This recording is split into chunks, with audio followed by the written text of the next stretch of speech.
May paglabag ang sa pagpasok sa KOJC ay nasa 6 million member ang Kingdom of Jesus Christ. Kung magsasampa sila lahat ng kaso nationwide at sa buong mundo, anong pwede ba o yan? Pwede. Kasi authority yun. Ibig sabihin, hindi lang isang tao, kundi yung 6 million na yun, pwedeng isang kaso. Yung kingdom as a juridical entity, separate from Pastor Kibuloy. Nag-file na nga, di ba, yung writ of amparo. Okay. Kaya lang kine-question. Kaya lang hindi tayo pwede magsalita out of respect, siyempre, sa Korte Suprema.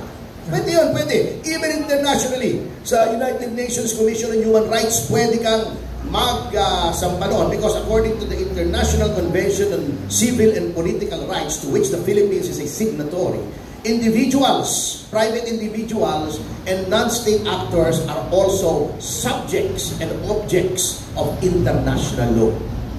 Maraming salamat po, Tony. Mabuhay ka. Buhay na buhay na.